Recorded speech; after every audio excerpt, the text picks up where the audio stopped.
Things may be heating up in the Middle East, brother, but things are also heating up in the East End of Glasgow because Celtic are on the verge of a couple of signings. So let's talk about them, let's discuss them here on this Sunday morning. Welcome back to Fog Football. Yeah, Donald Trump last night making moves, Brendan Rodgers today apparently making moves. So let's dive into it.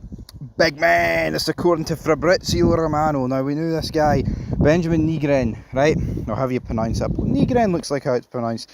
Celtic have agreed a 1.28 million fee to sign Swedish forward Benjimin Nygren from Nordsjælland, with the 23-year-old signing a contract until June 2029 plus an option until 2030. So, I was about to say he signed a 6-year deal and then realised, holy shit, it's 2025.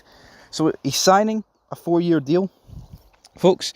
Then he will be potentially signing a 5-year deal, well, a 1 year on top of the 4 to get to 5, so that would be interesting. But you know what, 1.28 million, he is a Swedish international.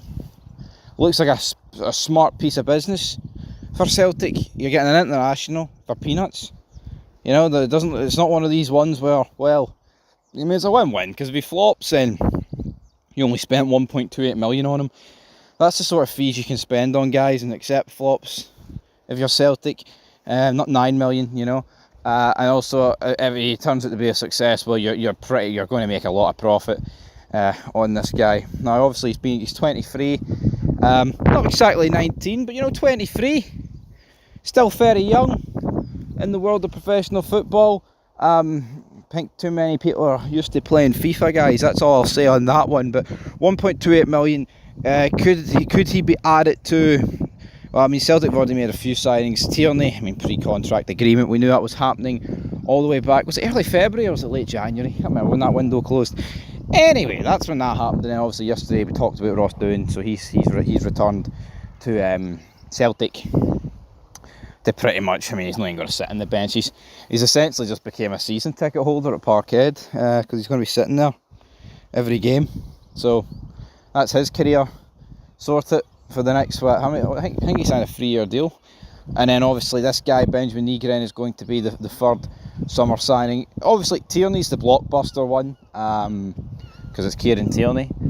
Then it's Nygren, then of course it is Ross Doon. Now, it's going to take a miracle for him to play, as we talked about last night. It's probably going to require a couple of goalkeeping injuries ahead of him.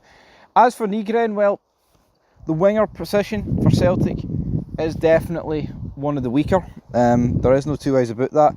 So it'll be interesting to see what happens with outgoings at Celtic. Will Luis Palma, is he leaving? Is James Forrest going to call it a day? No, I think James Forrest is literally going to stay at Celtic every year until he can. Well, I mean, he's already broke. I mean, he's just going to add to that consecutive season streak. He's just going to keep doing it. It's, you know, it's crazy to think that he done it with pretty much the last kick of the game against St Mirren.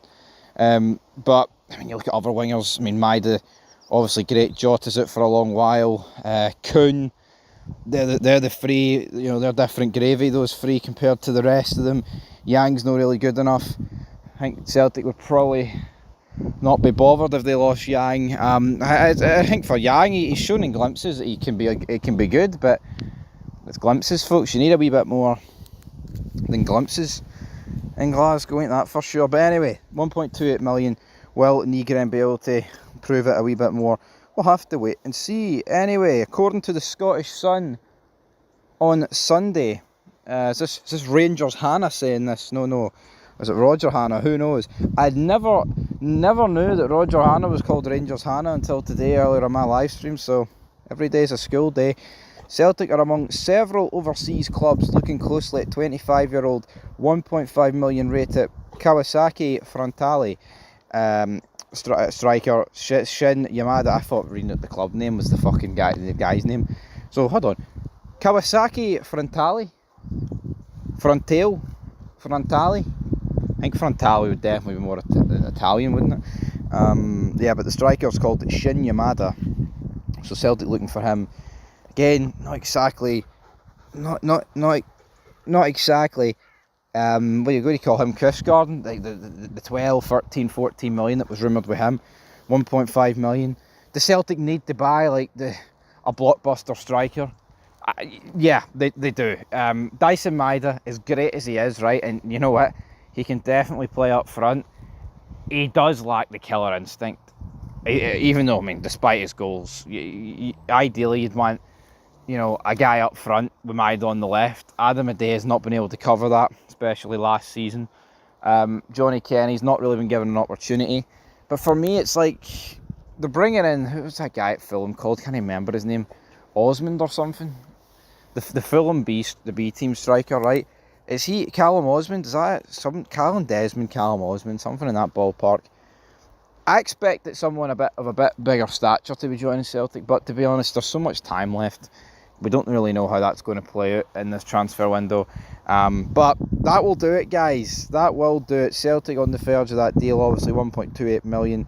I mean, you know what? Good business, because when the rumours started floating about, it looked like it was going to cost closer to like well, that's probably about €3 million. But yeah, looks like they've managed to save a wee bit off it. Anyway, leave your thoughts down below. Nicholas Kuhn's still linked with Leipzig, by the way. Apparently that's going to be, not much is going to move on that front until Leipzig appoint a new head coach, but we've no idea who that's going to be. So until next time, peace.